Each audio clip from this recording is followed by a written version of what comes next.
Hello नमस्कार मित्रों, video पूरा जरूर देखें और मेरे चैनल को सब्सक्राइब करें।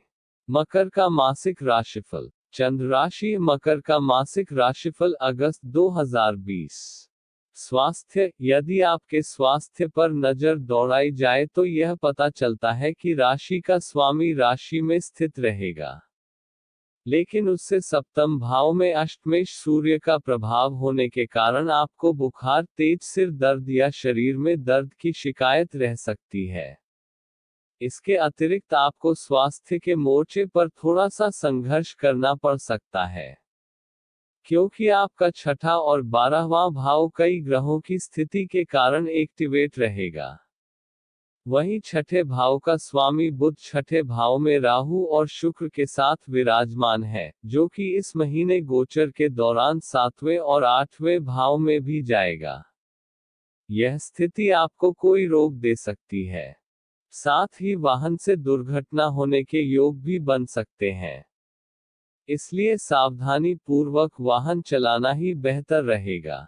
आपके जोड़ों में दर्द की शिकायत आपको परेशान कर सकती है और इसके अतिरिक्त कुछ लोगों को पैर के तलुओं में दर्द की शिकायत का सामना करना पड़ सकता है।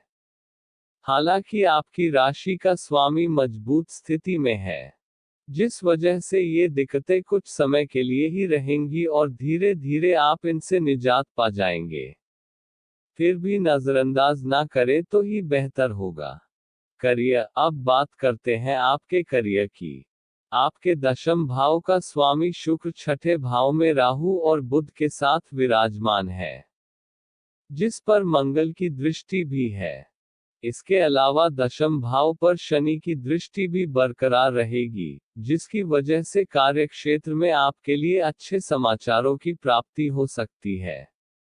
आपके काम का आपको भरपूर फल मिलेगा और आप अपने परिश्रम से प्रसन्न रहेंगे, क्योंकि उसका आपको लाभ मिल रहा है। कार्य क्षेत्र में स्थिति आपके अनुरूप रहेंगी और आपकी बातों को सुना और समझा तथा माना भी जाएगा। इससे अधिक आप और क्या उम्मीद कर सकते हैं। यदि आपके व्यापार की बात की जाए तो ध्यान दें। इस दौरान बिजनेस को अधिक विस्तार देने से आपको बचना चाहिए। थोड़ा आगे के लिए इस व्यवस्था को टाल देंगे तो बेहतर होगा।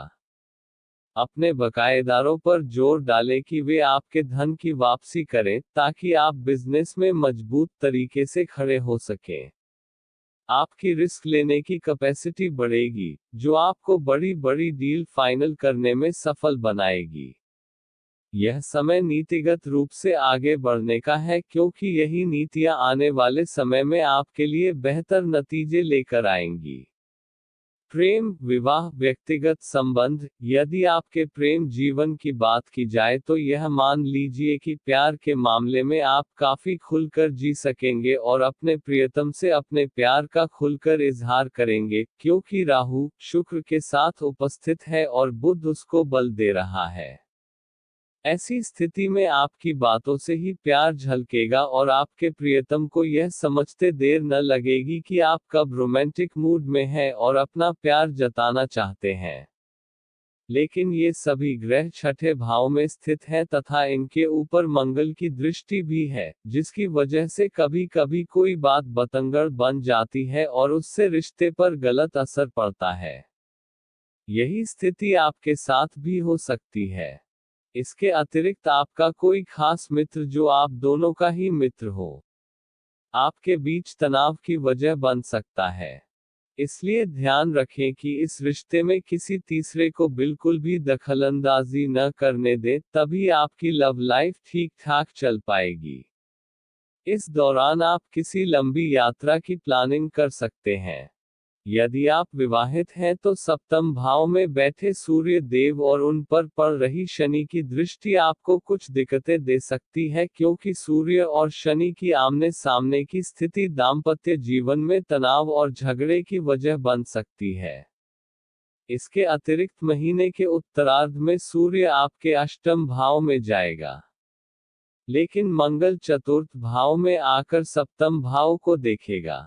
वह स्थिति भी आपके दाम्पत्य जीवन के लिहाज से अधिक अनुकूल नहीं कही जा सकती है।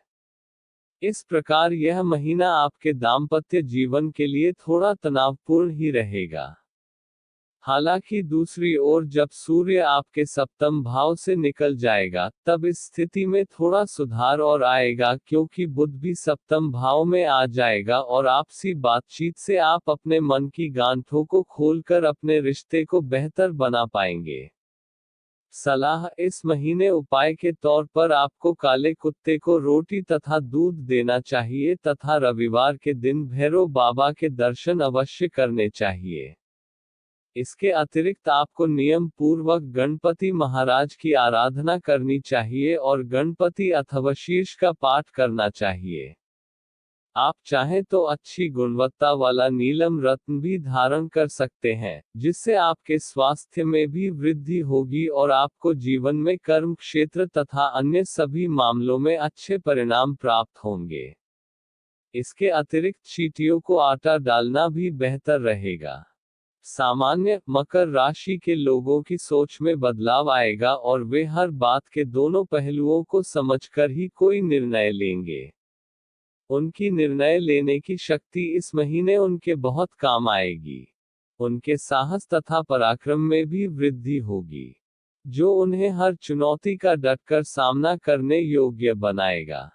इसके अतिरिक्त आपको इस महीने विशेष रूप से अपने स्वास्थ्य और आर्थिक स्थिति पर ध्यान देना होगा, क्योंकि यही दो विषय इस महीने अधिक कमजोर हो सकते हैं। इसके अतिरिक्त दाम्पत्य जीवन में भी कुछ तनाव रह सकता है, लेकिन आप समय रहते उसे सुलझा लेंगे, क्योंकि आपके अंदर वह दूरदर्शिता है, जो दूर की बातें सोचकर उसके अनुसार आचरण कर सकते हैं। यह महीना आपके लिए मिले जुले परिणाम लेकर आएगा। वित्त: आइए बात करते हैं आपके आर्थिक जीवन की। अधिकतम ग्रहों का प्रभाव आपके 12वें और 6ठे भाव को प्रभावित कर रहा है, जिसकी वजह से इस महीने आपको आर्थिक तौर पर कुछ चुनौतियों का सामना करना पड़ सकता है और विशेषकर आपके खर्चों में अत्यधिक वृद्धि होने से आपकी आमदनी आपको कम महसूस हो सकती है और आपके ऊपर अतिरिक्त आर्थिक बोझ पड़ सकता है। कुछ धार्मिक कार्य में भी आपको खर्च करना पड़ेगा और इसके अतिरिक्त परिवार के लोगों के संदर्भ में भी कुछ खर्चे आपको इस महीने करने पड़ सकते हैं।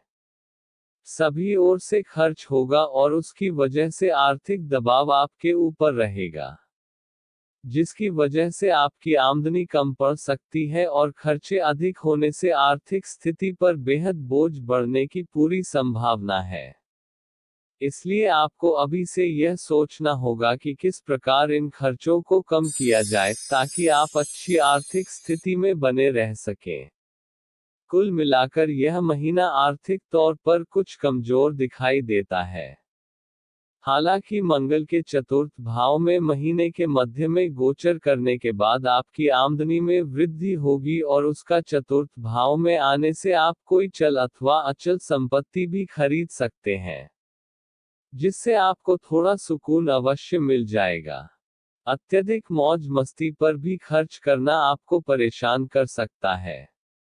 कुछ लोग इस दौरान अपना ध्यान कर्ज चुकाने पर लगाएंगे, जिसकी वजह से कर्ज का बोझ तो कम होगा, लेकिन आर्थिक तौर पर वह थोड़ा कमजोर हो जाएंगे। इस दौरान आपको किसी को भी अपना धन उधार देने से बचना चाहिए, क्योंकि उसके लौटने की संभावना थोड़ी कम होगी। निवेश बेहद ही सोच समझकर करना उचित रहेगा। मित्र एवं परिवार: पारिवारिक नजरिए से देखें तो महीना काफी अच्छा नजर आता है।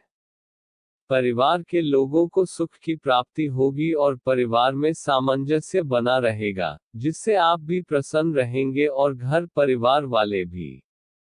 महीने के उत्तरार्ध में जब मंगल का गोचर आपके चतुर्थ भाव में होगा, उस दौरान आप कोई संपत्ति खरीद सकते हैं, जिससे परिवार में खुशियां आएंगी और सभी लोग प्रसन्न दिखेंगे। हालांकि इस दौरान ही आपकी माताजी का स्वास्थ्य गिर सकता है, जिसकी वजह से आपको उनकी चिंता होगी। छठे भाव का प्रभाव अधिक होने से दूसरों की बातों में व्यर्थ टांग अड़ाना आपके लिए बेहतर रिजल्ट नहीं देगा। हालांकि दूसरे भाव का स्वामी शनि आपकी राशि में होने से कुटुंब का आपको पूरा सहयोग मिलेगा और धार्मिक कार्यों में बढ़ चढ़कर हिस्सा लेंगे, जिसमें परिवार की भागीदारी भी होगी और इससे आप सभी लोग एक दूसरे के और भी अधिक निकट आएंगे।